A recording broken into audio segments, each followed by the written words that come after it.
History tells us we could be in the late innings of this bull market, which means it's a prudent time to check in on the most important thing in investing. We'll be covering these topics in this week's video. You can pause it if you want to read these bullet points. For regular viewers, we want to make sure that we're keeping you up to date. A quick look at the 2015 market appears at the end of this video. To view the video in full screen mode, use this icon in the lower right-hand corner of your video player. To improve the clarity of the charts, use this icon in the lower right-hand corner of your video player. History tells us that we're in the latter stages of the current bull market, at least from a probability perspective. We know with 100% certainty that a bear market is coming. It's just a matter of time. Since 1930, the average bull market lasts 97 months. The average bear market, 18 months. Therefore, a total market cycle, which is a bull market and a bear market, typically lasts 115 months. In May of 2015, we are currently at month 75 of the bull market, meaning we would typically see 22 more months of gains. 22 plus 75 equals 97, followed by a typical bear market of 18 months. So we have 22 months of gains followed by 18 months of losses if we follow the typical script. It would not be surprising if the gains for the remainder of this bull market were fully retraced. Said another way, odds are good that nearly 100% of the gains, or all of the gains made in the next 22 months, will be given back in the subsequent bear market, which means outperformance today and potentially over the next 22 months without a risk management plan will most likely turn into underperformance and disappointment tomorrow. If a rational objective is to outperform the market on a full cycle, a bull and a bear, that's telling us that we're focusing on the miracle of compounding. And some math and some historical examples will show us why compounding is the most important thing in investing, especially when a bull market gets long in the tooth from a historical perspective. Now we'll put some mathematical context around the 22 months of gains followed by 18 months of losses type approach here. Let's assume we have two strategies. We have strategy A, which is buy and hold in the S&P 500, and strategy B is the longer term focus with miracle of compounding and a full cycle in mind. There's a 4-year period, and this is purely hypothetical. Let's assume that the S&P 500 gains 22%, 33%, 28%, and 21%. And the more conservative strategy that focuses on a full cycle and manages risk underperforms significantly. So if we invested $500,000 in strategy A, $500,000 in strategy B, at the end of this 4-year period with these returns and these returns for each strategy, strategy A would have 1.2 million, strategy B would have about 772,000.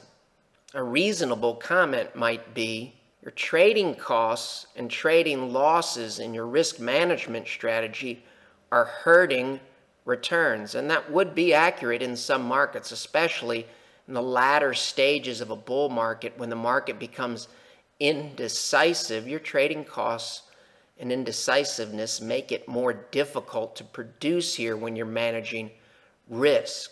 However, this strategy is looking further down the road. It's preparing for the point where we get to volatility to respect. Hypothetically, when we get to volatility to respect the small insurance premiums that you're paying here to focus on the full cycle and the miracle of compounding, which has a primary focus on compounding your capital at reasonable rates of return and avoiding big losses. This doesn't look particularly impressive here relative to this, but this, buy and hold, has no exit strategy for when the inevitable 100% certain bear market finally arrives. And in the end, it's what you keep, not necessarily what you make in the early stages of a cycle. Here, the $500,000 ends up being worth $796,000 with these returns, and I might add, these are the actual returns for the S&P 500, total return from 1996 to 2002. So this is a real-world give-back example, the latter stages of a bull. So we're looking at the last 4 years of a bull market and a full bear market in terms of calendar years. In the end, the more conservative and boring risk management strategy is this line here. The more aggressive and what appears to be better strategy during the bull market ends up here. These figures here are purely hypothetical for illustrative purposes. We've chosen relatively conservative returns to show that steady compounding of capital, even at what appears to be at boring and low rates relative to this, in the end, win out after a full cycle. We'll walk through another example to illustrate the point. Strategy A, which is buy and hold with a shorter term bullish bias, and strategy B, which looks to compound capital. It appears as if this strategy here is getting absolutely cremated. Your trading costs and your risk management discipline is hurting me. I'm way, way, way behind. At the end of 5 years with these returns, $500,000 would be worth $914,000. Hypothetically, for illustrative purposes, $500,000 compounded at these rates would be worth only $718,000, meaning this strategy appears to be the big winner. If you focus on the full cycle and can minimize your losses during the disasters, then in the end you come out ahead. These appear to be boring returns, but you're compounding. $500,000 from 2003 to 2008 hypothetically would be worth $703,000. The $500,000 here after the financial crisis, this would be at the end of calendar year 2008, is worth quite a bit less. You give it almost all back here. The latter stages, and in this case it really isn't the latter stages of a bull market. This is a 5-year period here. That's 60 months we're looking at. Almost all of it's given back. History says we don't have 60 months. We have about 22 months, telling us that now is the time to put our risk management plans in place so we can answer the question, how will we handle the next inevitable bear market? We might refer to this strategy as buy and hold, rebalance, and hope versus a full cycle focus with risk management along the way, focusing on the miracle of compounding. To use a baseball analogy, here you've got excellent starting pitching and some power hitters. But what you don't have is the relief pitchers that you need and the defense. Since we're all human beings, including those of us that work at Shavaco Capital, we all tend to make the same investing mistakes over and over again based on greed and fear. So if you want another illustrative example, Here's the last 16 months of a bull market. Buy and hold is looking awful attractive. Your risk management is hurting me. How did this chart look if we fast forwarded 16 months into the future? The answer is it really drives home the concept of the probability of any gains that are made in the last few years or last few months of a bull market. The odds are decent that those gains could be fully retraced and given back. This period here is this period here. Any gains made here were given back here, and then the losses started to pile up, showing us that the focus on the miracle of compounding and principal preservation here in the long run pays dividends. If our strategy only focuses on the bullish phase, we end up typically giving back years and years of bull market gains in the subsequent bear market. In this case, this decline here took the S&P 500 back to the same level it was 11 years prior. Later in the video, we look at a similar chart using SPY. The numbers are similar but a little bit different due to total return and fees. If you have a diversified portfolio and your game plan is to be buy and hold or buy and hold and rebalance under all market conditions, including a bear market, you may want to watch this segment here in terms of uncertainty. What we're going to talk about here is nothing new. All this has been around for some time. There's no predictions here on anything, including timing. However, it is prudent to understand some facts about the markets and the way things have worked and the way they possibly could work in the future. Anything that's hypothetical doesn't change anything we do. We make decisions based on what is happening, not what might happen. However, from a planning perspective, it makes sense to walk through some of this. This is interest rates. This is the 10-year Treasury note, which is basically what drives or the guidepost for all interest rates. Interest rates peaked in 1981, and they've been in a downtrend, are falling for the most part now for 33 years. At some point in the future, we don't know when that is. It could be next week. It could be 3 years from now. It could be 30 years from now. But it appears as if we're getting closer to a point where this 30-some-odd year downtrend in interest rates could reverse and start to go in this direction. A few facts about a diversified buy and hold and rebalance and hope type strategy. When interest rates rise, so when this trend starts to go in this direction, bond prices will fall. That's not up for discussion. It's a fact. That's the way interest rates work. They're based on bond prices. So it's not a may or it might happen. Bonds will lose money when interest rates start to rise. Low interest rates have impacted the value of all assets. Real estate, automobiles, stocks, bonds, commodities, commercial real estate, you name it, it's been impacted by this long-term 30-plus year downtrend in interest rates.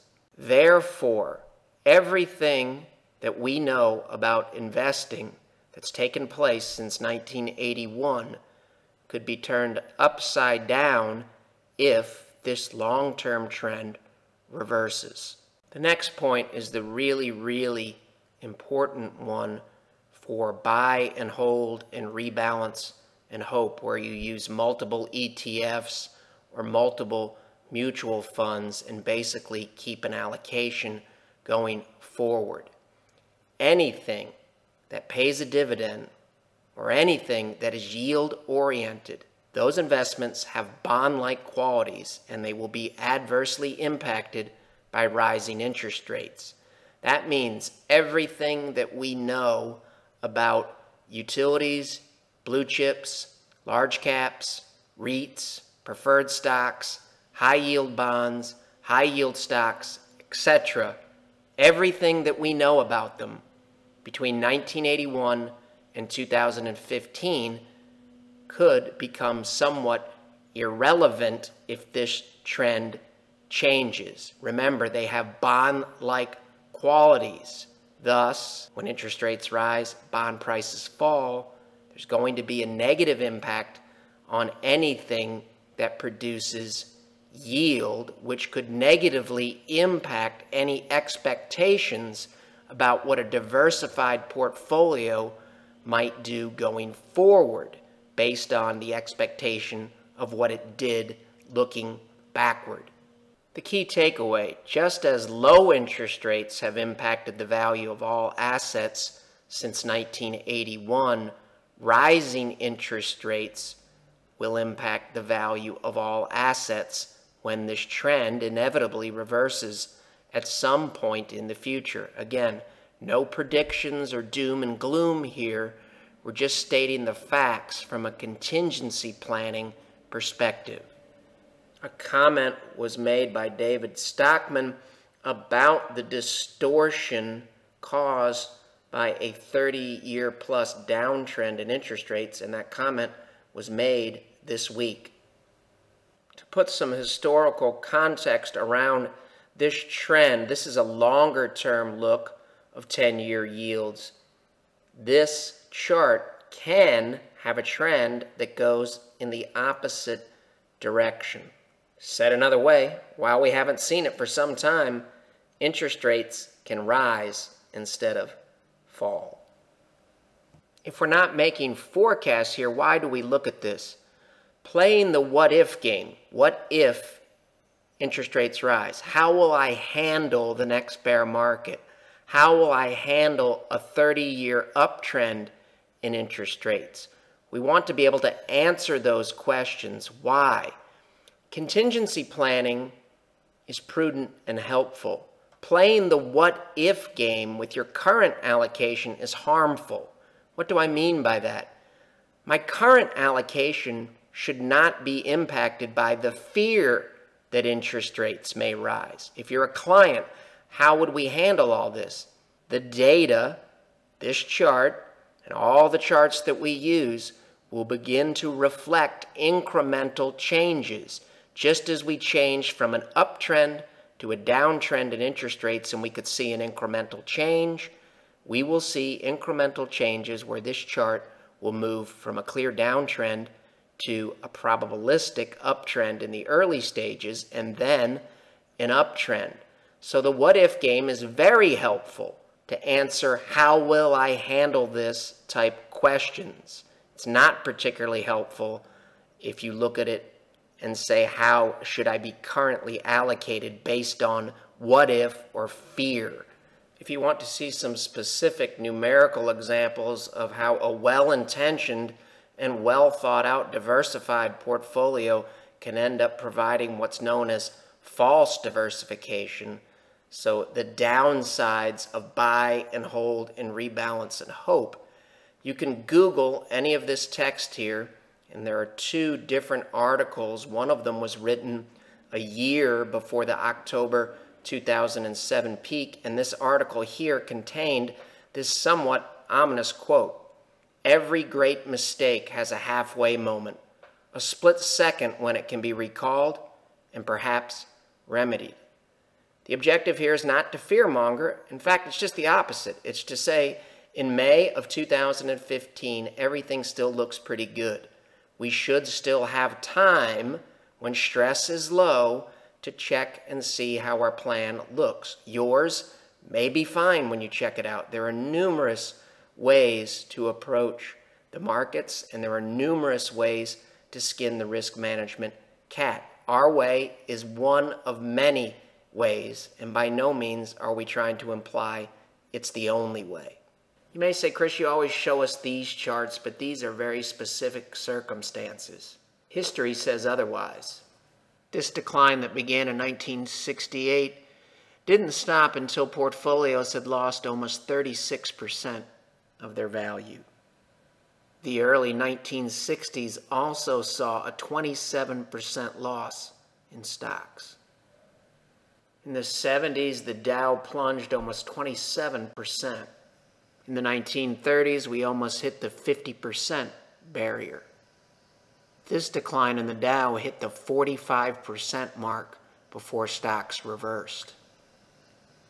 And the granddaddy of them all, a decline that started in April 1931 didn't stop until the Dow lost almost 90% of its value. We showed earlier a period where SPY lost 56%. If we started with $1 million, lost 56%, or 561,000, we'd have 438,000 left. We would need to make 128% from this point here just to get back to break even. How about bonds? This table from the Triumph of the Optimist via Investopedia shows the largest declines historically across the globe in the bond market. The average loss in the table, 35%.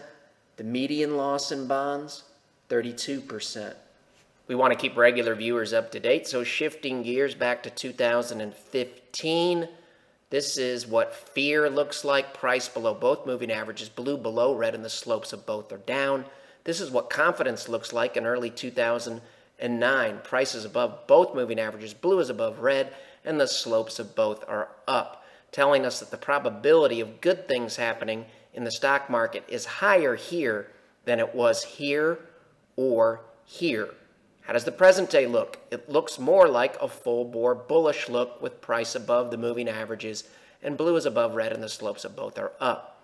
What once was resistance may now act as support. We have a breakout here on the weekly chart. This is as of the close on Friday, May 22nd. The S&P 500 over the last 5 trading sessions was up 3 points, and we may come back and retest this area here. No predictions. We'll head into next week with a flexible, unbiased, and open mind. The previous charts were weekly charts. These are weekly charts. We're just using the same concepts here. Moving averages have a little bit longer duration. This is a bearish look. Blue, the fastest moving averages on the bottom. Slopes of all of them are down and prices below. This is a more constructive look in 2009. Blue, the fastest moving averages on top. The slopes of all of them are up. We don't have any bearish moving average crossovers, and prices above all of them. The present day, as of the close on Friday, May 22nd, has a full-bore bullish look. 38 bad things can happen incrementally on this chart as we shift from risk on to risk off. How many of them have happened so far? 0. Full-bore bullish look doesn't tell us really anything about what will happen next week, other than we're not in a high-risk look as we were here. Typically, you have time and markets morph into something bad. Under our system, we don't anticipate what will happen on this chart. We wait to see incremental changes in the observable evidence. If this chart starts to morph into something like this starting next week, we're happy to make the incremental shifts that we need to make to reduce risk. If it continues to look like this, we'll stay with our present equity-heavy allocation. The markets will guide us if we're willing to listen. How do we track all of this and convert it into a usable and actionable format in a reasonable amount of time? The submodels, we answer binary questions, some of them manually done, some of them programmed in Excel, and we also enter in unbiased and hard data. The submodels allow us to get a handle on the market's current profile, and the master CCM market model then looks at the current profile, compares it to past profiles, and recommends a prudent allocation between risk assets such as stocks and conservative assets such as bonds. Conservative assets can consist of cash, bonds, currencies, or any number of investment options. If you'd like to learn more about the market model or our money management services, you can visit our website, follow along on Twitter, Facebook, read our blog short takes, or watch past videos on the Shavaco Capital channel on YouTube. The material in this video has no regard to the specific investment objectives, financial situation, or particular needs of any viewer. This video is presented solely for informational purposes and is not to be construed as a solicitation or offer to buy or sell any security or any related financial instruments, nor should any of the content be taken as investment advice. Any opinions expressed in this video are subject to change without notice, and Shavaco Capital Management, LLC, or CCM, is not under any obligation to update or keep current the information contained herein. CCM and its respective officers and associates or clients may have an interest in the securities or derivatives of any entities referred to in this material. CCM accepts no liability whatsoever for any loss or damage of any kind arising out of the use of all or any part of this material. We recommend that you consult with a licensed and qualified professional before making any investment decision.